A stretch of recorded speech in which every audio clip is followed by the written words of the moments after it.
Hey, what's up, y'all? This is Lewis Speaks 2023, and today I want to talk to you all about the death of the real man. I realize that our generation does not really support real men. I think a lot of times we don't believe that real men exist. We have been so disappointed by broken men that it is hard for us to trust and believe in the existence of the real man. And in my definition, just to put an operational definition out there, a real man is a man who takes accountability, is a man who takes responsibility, is a man who takes care of his offspring, is a man who takes care of his family, is a man that serves his community, is a man that believes in God, is a man that doesn't shy away from taking responsibility and owns his life and owns his choices. A man that is self-determined. So that's my operational definition of a man. And I realize that our generation is really afraid of men. It's either, on one hand, they don't believe that real men are real and that they really exist. And on the other hand, they don't trust and are afraid of real men. And I realize that, especially working within a predominantly female occupation, I realize that there are some women who crave responsible, healthy male leadership. And when that leadership happens to manifest itself, it is oftentimes unduly challenged. It is oftentimes criticized. It is oftentimes demonized and vilified. It is oftentimes shamed. It is oftentimes accused of being oppressive. And this is wrong. This is wrong because on one hand, we're saying that we want healthy male leadership, but when that leadership happens to show up, we oftentimes want to buck against it and challenge it. And my thing is this: it's hard enough being human in this world.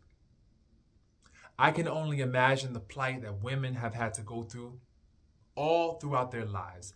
They have definitely had it very tough.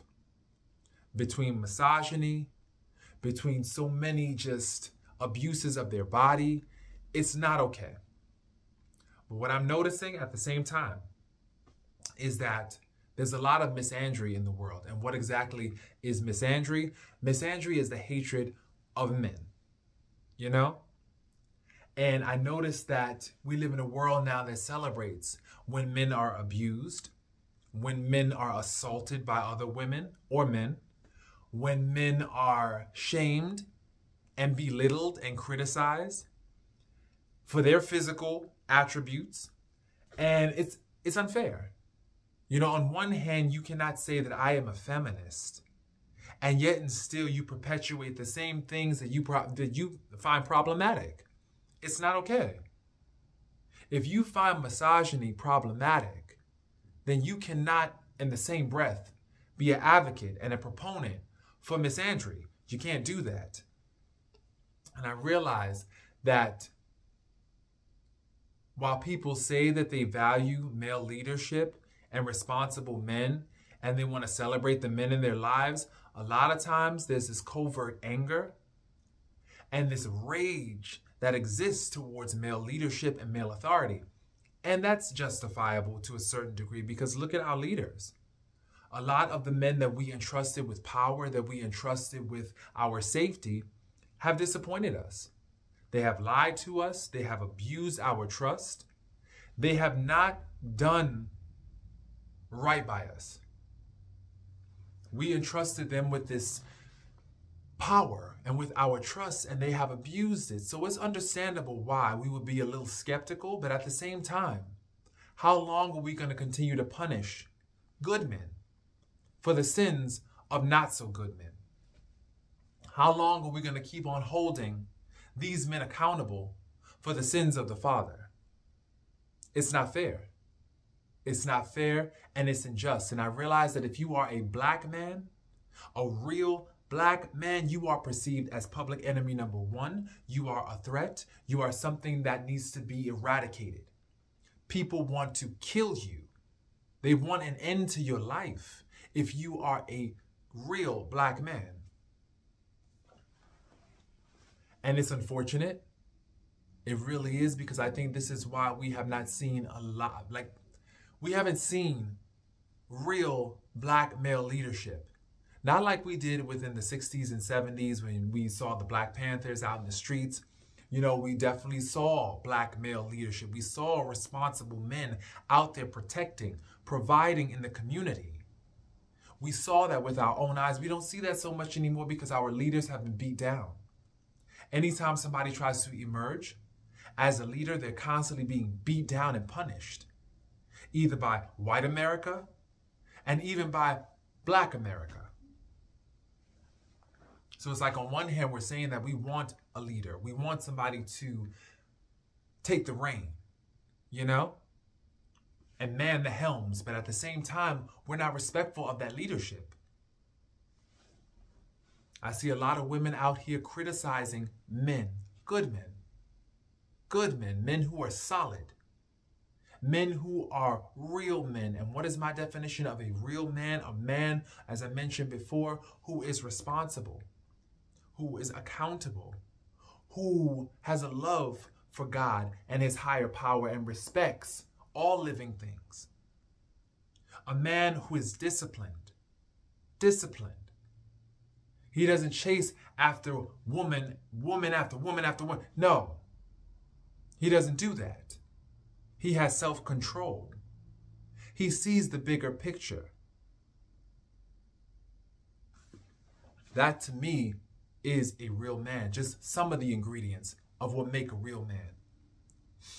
And I just think that we need to start respecting real men and stop thinking that they're myths and unduly challenging their existence. You know, you have men out here also who don't respect other men. And that's a real problem. We have to hold each other accountable as men. I think we have to do our responsibility. As men, we have a lot to make up for. And when I say that we have been broken by a society that really socializes us to stay broken, if you want to know the truth. A society where we're socialized to hide our emotions, where we're socialized to constantly be the stronghold, where we're socialized to never ask for help. And that's the thing. That's the thing right there. I just feel like we as men don't support one another. So how can we expect other people to support us? We need to support one another. We need to be able to offer each other tenderness. And we need to also be able to be vulnerable with one another without being assaulted with accusations, without having our sexuality called into question. That's not acceptable, you know? And I think that that's the first step. We really have got to support the real men in our lives. I think a lot of times, though, real men, they are threatened by other real men. They also have just unhealed wounds and past experiences with their fathers and their cousins and their uncles that they need to heal. Because what they do is they transfer all that onto a real man. This real man is expected to carry the burden of generational trauma. Trauma that he did not create, and that is unfair. So that's why we need to do our work, our internal work, because what you'll do is like Iyanla Vanzant says. She says that if you don't heal your wounds, you're going to continue to bleed out on innocent people. And that is so true. And I think as men, we have got to do the work to heal ourselves, because if we don't heal ourselves, we're going to continue to bleed on other good men, and we're going to jeopardize. We're going to jeopardize having those good men in our lives. Because so many men it's like they quit being men. They just said, I quit. I quit being a man. I quit being a man because it doesn't pay. All you get is challenged. All you get is criticized. You don't get recognized for the good that you do. All you do is get shamed and put down. And you're basically expected to do so much more. And I think men have it rough because we are created in God's image. And I think people are looking for a hero. They're looking for a supernatural being, and we're humans. They have all these unrealistic expectations that they pour onto us. And when we don't fulfill those expectations, then we're nothing. We're no good. They want us to be gods, and we are not gods. We are men. We are flesh. We are blood. All we have in our bodies is blood, and on our bodies, flesh. That's it. And so we need to also just temper our own expectations with other men. You know, a lot of us are expecting other men to be the answer to the men that we didn't have. You know, you're expecting another man to fill in that blank, and he didn't create that blank. You know? And while relationships can definitely be a source of healing and comfort, we should not expect another man to pay for the mistakes that another man made. It's not fair. So that's why we have to do our own work, so that way we can praise and celebrate not only the man inside of us, but also the men who are good men, strong men, powerful men, who fight every day with their own inclinations, their own desires, who struggle, but yet and still manage to get up every morning and be present for a generation of people who are just ungrateful. So my thing is this: if you are a good man out there, I celebrate you. I genuinely support and celebrate you, because I know it's not easy. As a good man myself, I have experienced so much hateration, so much blaming, so much toxicity that is just poured into my lap because of other people's past experiences with male leadership, with other people's past experiences with relationships. You know, and it's not fair. And we have got to stop doing that to good men, because then we chase them out of town. Then when there's no good men left, we're like, oh my goodness, there's no good men. Well, what happens when you are a good man? You get abused. And it becomes socially acceptable. And that's the problem.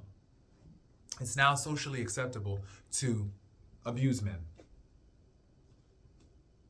It's now okay. People see it as, oh, that's justifiable. Look at what they've been doing to other women and other men and other children for years. So that's justifiable. They're getting a taste of their own medicine. This is the unconscious belief.